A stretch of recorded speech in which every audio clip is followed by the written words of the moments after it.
नमस्ते दोस्तों, आप सभी का स्वागत है हमारे इस प्यारे से YouTube channel Aditya education centre में। तो कैसे आप सभी, मैं आशा करता हूँ आप सभी अच्छे होंगे। आज इस वीडियो में हम सभी 11 का डी एक्सरसाइज स्टार्ट करेंगे और ये वन शॉट वीडियो होने वाला। इस वीडियो में हम सभी सारा इंट्रोडक्शन से लेके इस एक्सरसाइज का परिचय से लेके क्वेश्चन सोल्यूशन सब इसी वीडियो में हम कवर कर लेंगे। देखिए, पहले इंट्रोडक्शन, इस एक्सरसाइज में सब fill in the blanks question है। तो फिलिंग इन द ब्लैंक्स भरने के लिए हम सभी को कुछ रूल, ये सब नियम जो भी है समबाहु त्रिभुज के बारे में सब जानना है। तो वो सब पहले हम सभी जान लेते हैं। देखिए, त्रिभुज बहुत प्रकार के होते हैं। कोई होता है जिसका तीनों भुजा बराबर हो, कोई के दुए को भुजा बराबर होगा, इस तरह का कोई समकोण त्रिभुज होता है। ये सब आपको हम पिछले वीडियो में बता चुके थे। तो आइए बारीकी से इन सभी के बारे में जानते हैं।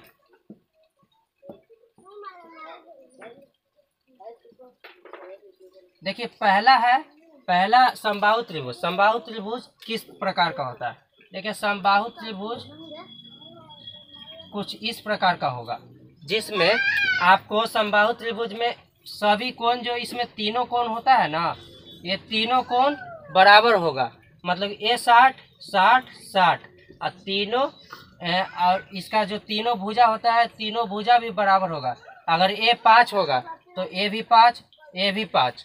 अगर 10 होगा तो ए भी 10, ए भी 10, सब 10। तो इसमें समबाहु त्रिभुज में बस यही कोण ए बराबर कोण, देखिए ए बी सी, कोण ए बराबर कोण बी बराबर कोण सी। अब देखिए, रेखाखंड, भुजा देख लीजिए, भुजा भी बराबर होता है। ए बी बराबर बी सी बराबर सी ए या ए सी। तीनों भुजा बराबर होगा और तीनों कोण बराबर होगा और 60 डिग्री का सब कोण होगा समबाहु त्रिभुज में। ये हो गया समबाहु त्रिभुज। अब आते हैं इसके आगे समद्विबाहु त्रिभुज। अब देखिए, 2 नंबर में है समद्विबाहु त्रिभुज। समद्विबाहु त्रिभुज, इसका नाम से ही पता चल रहा है। सम मतलब बराबर, द्वि मतलब 2, बाहु मतलब भुजा। देखिए, सम मतलब समान, द्वि मतलब 2, बाहु मतलब भुजा, यानी कि जिसका 2 भुजा बराबर हो। वैसा त्रिभुज जिसका 2 भुजा बराबर हो वो समद्विबाहु त्रिभुज कहलाएगा। जैसे ये देखिए, ये दोनों लाइन बराबर है और नीचे वाला एक छोटा है। ये दोनों लाइन बराबर है। मान लेते ए 15 है और ए भी 15, तो ए 10 होना चाहिए या कुछ भी हो सकता है। लेकिन अगर ए 15 हो जाएगा, तीनों अगर 15 हो गया तो समबाहु त्रिभुज हो जाएगा। अगर 2 को बराबर और 1 कम तो ये हो जाएगा समद्विबाहु त्रिभुज। देखिए, इसमें का कोण जो है, इसमें ए शीर्ष होता है और ए के सामने वाली भुजा बी सी आधार कहलाएगा इस त्रिभुज का। अब देखिए, इसमें का कोण बी और सी बराबर होगा। कोण बी और कोण सी बराबर होगा और भुजा इसमें ए बी और ए सी बराबर होगा। इसमें 2 भुजा बराबर होगा, ए बी और ए सी। कोण बी और कोण सी बराबर होगा। इसमें बस इतना ही है। अब आते हैं इसके आगे विषमबाहु त्रिभुज में। अब देखिए, 3 नंबर है विषमबाहु त्रिभुज। विषम बाहु मतलब कोई भी बराबर ना हो, ऐसा त्रिभुज जिसमें कोई भी भुजा बराबर ना हो। जैसे कि ये एक हो गया छोटा और एक बहुत बड़ा और एक थोड़ा सा बड़ा, ये हो गया विषमबाहु त्रिभुज। ये देखिए, बहुत ही ज्यादा बड़ा है, ये उससे छोटा है और ये बहुत ही छोटा है। मतलब इसमें कोई भी भुजा बराबर नहीं है। तो इस प्रकार के त्रिभुज को विषमबाहु त्रिभुज कहेंगे। और इसमें कोई भी कोण बराबर नहीं होगा। कोण ए, कोण बी, कोण सी कोई बराबर नहीं होगा। ये कोण अलग होगा, ये कोण अलग, ये कोण अलग। और इसमें कोई भुजा तो ऐसे ही बराबर नहीं है। ए बी, बी सी और ए सी कोई इक्वल नहीं रहेगा। तो इसमें ना ही कोई कोण बराबर रहेगा और ना ही कोई भुजा। तो इस प्रकार के त्रिभुज को विषमबाहु त्रिभुज कहेंगे। अब देखिए, त्रिभुजों के प्रकार कुछ कोण के आधार पर।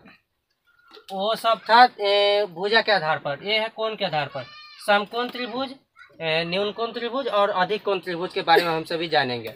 समकोण त्रिभुज देखिए, समकोण त्रिभुज वैसा त्रिभुज जिसका एक कोण समकोण हो,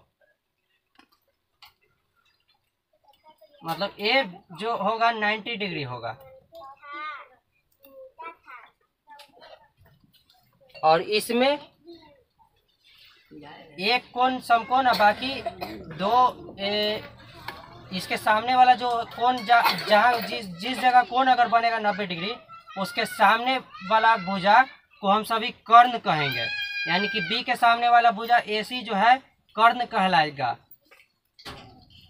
अब बाकी जो दो भुजा बच जाएगा वो दोनों आधार या ऊंचाई कहलाएगा। देखिए ये ऊंचाई हो जाएगा और ये आधार कहलाएगा। अब देखिए न्यून कोण त्रिभुज, न्यून कोण त्रिभुज मतलब न्यून कोण देखने से नाम से ही पता चल रहा है कि इसमें कोण कैसा होगा। इस त्रिभुज में सब न्यून कोण होगा, मतलब कि 90 डिग्री से कम वाला कोण सब होगा इसमें। ये मान लेते हैं 60 होगा, ये 70 और ये 50 डिग्री। ये सब 90 डिग्री से कम वाला है, तो ये सब मिल के देखिए ये सब न्यून कोण त्रिभुज इसी को कहेंगे।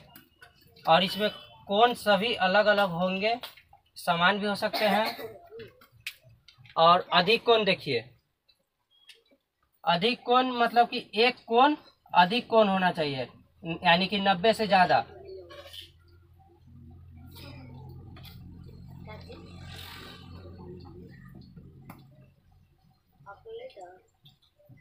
A, B और C, ये देखिए ये ज़्यादा है 120 डिग्री। इसके सामने वाला ये भी, ये तो 90 डिग्री है। ये सब बाकी जो भुजा है ये सब अलग अलग इसमें होगा। ये 3 प्रकार का कोण हो गया, समकोण, न्यून कोण और अधिक कोण। अब आते हैं एक्सरसाइज पर। अब देखिए एक्सरसाइज क्वेश्चन, एक्सरसाइज में पहला क्वेश्चन है निम्नलिखित त्रिभुजों में से प्रत्येक का वर्गीकरण करना है। इतना सारा त्रिभुज दिया हुआ है, इन सभी का वर्गीकरण करना है। यहाँ दो प्रकार के दो आधार पर करना है वर्गीकरण, एक भुजाओं के आधार पर और दूसरा कोणों के आधार पर। देखिए A नंबर और B नंबर, ये भुजाओं के आधार पर पहले करते हैं कौन कौन होगा, किस कैटेगरी में आएगा। देखिए पहला नंबर भुजाओं के आधार पर करना है, तो पहले भुजाओं के आधार पर देखते हैं। 3 सेंटीमीटर 3 सेंटीमीटर 3 सेंटीमीटर, तीनों भुजा बराबर है तो ये समबाहु त्रिभुज होगा, क्योंकि ये भुजाओं के आधार पर तीनों भुजा बराबर है तो ये समबाहु त्रिभुज होगा।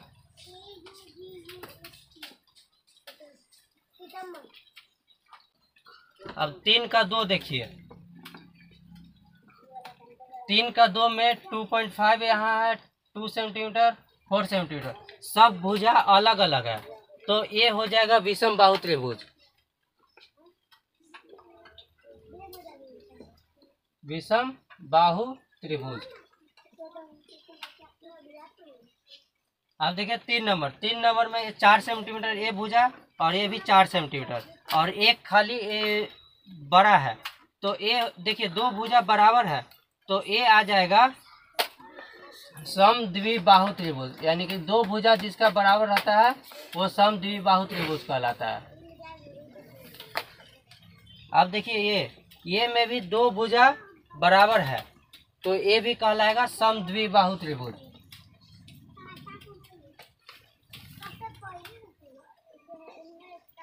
कितने लोग इसको समकोण त्रिभुज कह रहे होंगे, तो पहले आप ये देख लीजिए। अभी भुजाओं के आधार पर हमें वर्गीकरण करना है, अभी कोणों के आधार पर जब करना होगा तब उन सब में ही सब आएगा। देखिए अब कोणों के आधार पर करना है। एक नंबर है, अगर भुजा सभी का बराबर रहता है, कुछ देर पहले इंट्रोडक्शन में हम आपको बताएं, जिस त्रिभुज में भुजा बराबर सब रहेगा तो इसमें कोण भी बराबर होगा, यानी कि ये कोण और ये कोण तीनों बराबर है तो ये हो जाएगा, ये भी देखिए ये है 90 से सब तीनों कम है, 90 डिग्री से कम, तो ये न्यून कोण त्रिभुज के अंतर्गत आ जाएगा। अब दूसरा देखिए, एक भुजा ज्यादा है, 90 डिग्री से ज्यादा, 90 सीधा होता है लेकिन ये 90 से ज्यादा है, तो ये अधिक कोण के अंतर्गत आ जाएगा। अधिक कोण त्रिभुज। अब 3 नंबर देखिए, ये भी वही है, एक भुजा एक कोण जो है 90 डिग्री से ज्यादा है, तो ये भी अधिक कोण त्रिभुज हो जाएगा।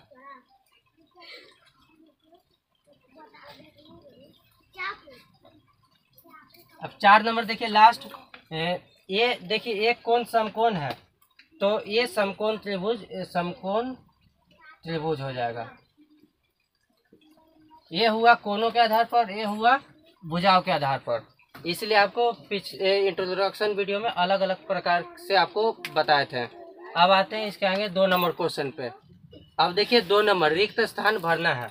तो रिक्त स्थान में पहला नंबर है, एक न्यून कोण त्रिभुज में डैश कोण डैश होते हैं। मतलब एक न्यून कोण त्रिभुज है तो उसमें 3 गो कोने होगा, क्योंकि त्रिभुज है तो तीनों एक जगह भरा जाएगा। 3 पहला नंबर है।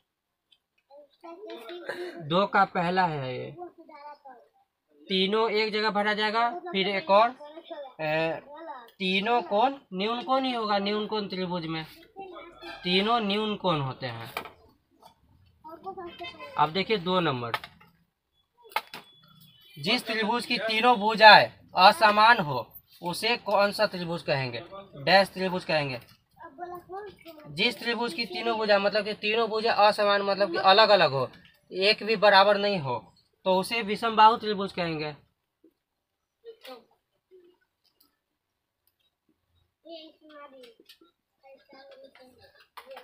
जिस त्रिभुज का डैश कोण अधिक कोण हो तो उसे डैश त्रिभुज कहेंगे।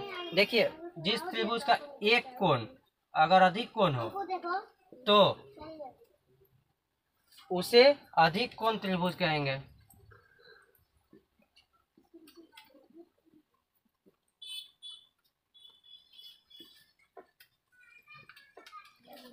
अब 4 नंबर देखिए, यदि किसी त्रिभुज की किन्हीं डैश भुजाओं की लंबाइयां बराबर हो तो उसे समद्विबाहु त्रिभुज कहेंगे। समद्विबाहु त्रिभुज किसे कहेंगे?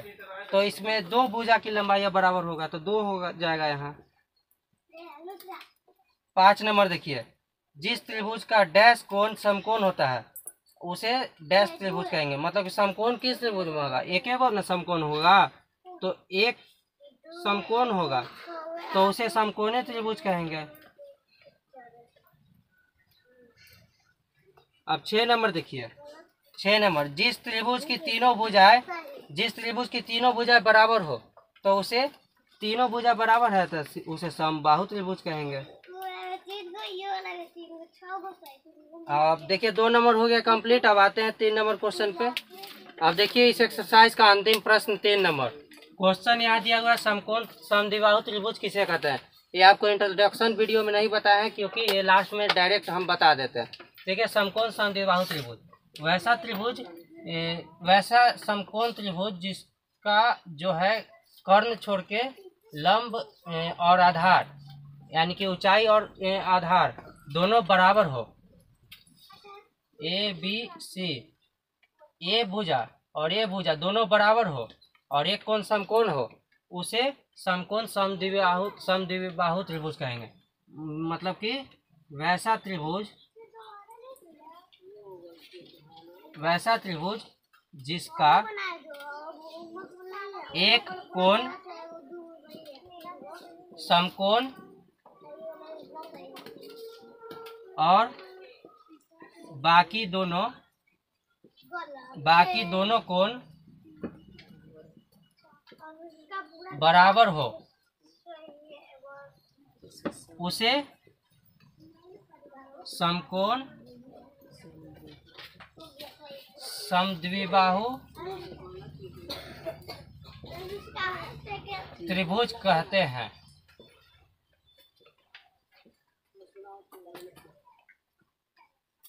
और इसी तरह ये एक्सरसाइज 11 के डी खत्म हो गया। मैं आशा करता हूँ आप सभी को ये पूरा एक्सरसाइज समझ में आया होगा। अब मिलते हैं आप सभी से अगले वीडियो में। आप सभी का वीडियो देखने के लिए धन्यवाद। Tata bye bye.